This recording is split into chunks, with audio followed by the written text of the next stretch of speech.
போதி வணக்கம். நான் உங்கள் ஈரோடு உதயகுமார். 2026 ஒவ்வொரு ராசியினருக்கும் என்ன பலன் இருக்குங்கிறத சுருக்கமா பார்ப்போமே. மேச ராசி நண்பர்களுக்கு இந்த 2026 என்ன பலன் இருக்கு அதை கொஞ்சம் கவனிப்போம்.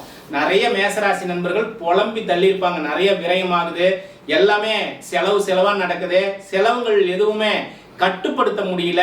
என் கூட ரொம்ப நம்பிக்கையா இருந்தவங்களாம் யாரும் இப்ப கூட இல்லை. எல்லாரும் அந்தந்த சூழ்நிலையில விலகி போறாங்க. நான் ரொம்ப நம்பினவங்களே என்னோட இல்லை. இப்படி எல்லாம் நிறைய பேர் புலம்பியிருப்பாங்க.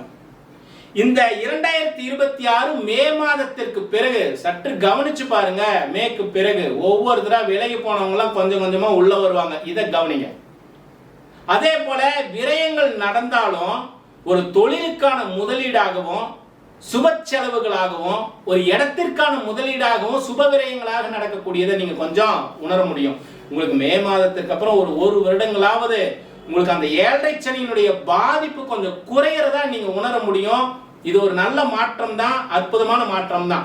எந்த ஒரு காரியமும் எடுத்த உடனே நடக்கல, ரொம்ப வளவளான்னு இழுத்துக்கிட்டே இருந்தது, இப்படி எல்லாம் நினைப்பவர்களுக்கு இது ஒரு அற்புதமான சூழ்நிலை. கடன் சுமைகள் எல்லாம் குறையக்கூடிய சூழ்நிலை.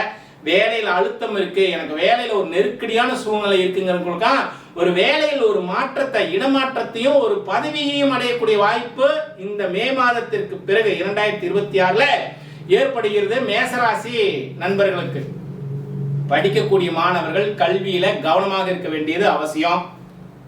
ரொம்ப கவனமாக இருக்கணும் கல்வியில. ஏன்னா நாம பேசக்கூடிய வார்த்தை குடும்ப ஜனங்கள்கிட்ட ரொம்ப கவனமாக இருக்கணும். பொருளாதாரத்துல கவனமாக இருக்கணும். கல்வியில கவனமாக இருக்கணும். உயர்கல்வி படிக்கக்கூடிய மாணவர்கள் வெளிநாட்டுல கல்விக்கான வாய்ப்பு, பிரகாசமான சூழ்நிலை எல்லாம் இருக்கு.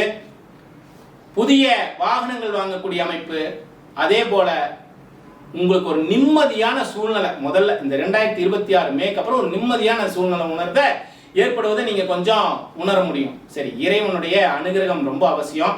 ஒரு தீபமிட்டு பக்கத்தில் இருக்கக்கூடிய முருகன் கோவில்ல 10 நிமிடங்கள் தியானம் செய்யுங்க. உங்களுடைய கோரிக்கைகள்லாம் இறைவனுடைய பாதத்தில் வைங்க. நிச்சயம் மாற்றங்கள் ஏற்படுவதை நீங்கள் உணர முடியும். மீண்டும் இன்னொரு காணொலியில் சந்திப்போம். போதி வணக்கம்.